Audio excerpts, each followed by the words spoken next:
this is Chelsea Moore with Divine Speech and Language Services. Thank you so much for joining me and my dog Euro today. I wanted to just touch bases with you really quickly because I've been getting a couple of emails as well as text messages from some of the parents and some of the therapists that work in the clinic regarding parental concerns with stuttering. Sometimes when children have hesitancies when they're talking, it does not always mean they are stuttering. So I want to give you 4 things to think about if you think your child is stuttering. For one, developmental stuttering usually occurs between the ages of 3 years old all the way down. Sometimes you will see kids hesitating like that, especially when they're excited.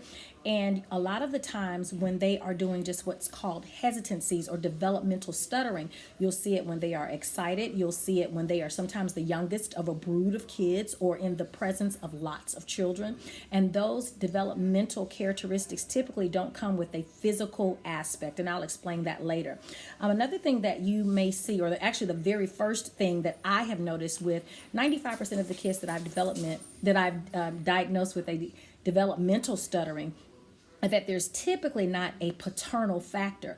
When it is real, true stuttering, about 95% of those kids have a paternal factor involved, meaning that either their dad stuttered, their dad's brother stuttered, their dad's uncle stuttered, or their dad's dad stuttered. Yes, it comes typically from the father's side of the family, not all the time, but in about 95% of my personal cases or my professional cases, I have seen that there is a hereditary factor involved. Another thing that could actually be considered, or the telltale sign, I should say, is physical concomitant characteristics, meaning that there is typically a physical aspect associated with stuttering. And that physical aspect typically has to do with eye blinking. You'll see facial contortions where they're really struggling trying to get the word out. You'll see even this thing going on with the neck where they're really trying their best to effortfully speak.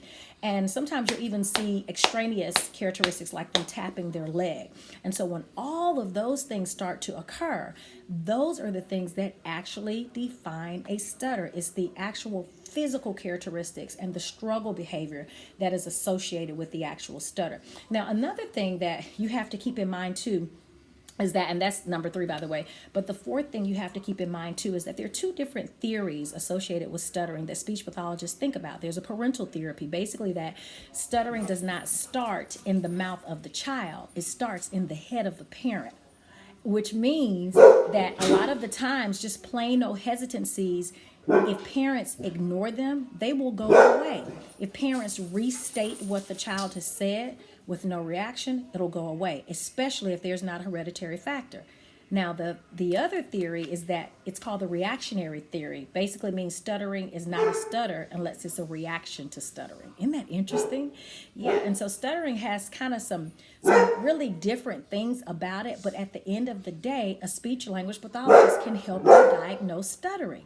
So for more information regarding our services, visit us online at divinespeech.com. If you choose to get a speech pathologist evaluation for your child, just make sure that you come with characteristics that you've seen with your child and keep these things in mind, because a lot of the times if you guys just keep your face straight and listen to your child's intended message and don't make a big deal about it, typically it will go away. But if it does not, then it's probably time for you to do an evaluation. How long should you wait? I would watch the behavior for about a month or 2, and if it becomes worse, then I would go ahead and contact a speech language pathologist in your area who is licensed by your state and is certified by our national governing body, which is the American Speech Language Hearing Association. For more information regarding our services, visit us online at divinespeech.com. Thank you.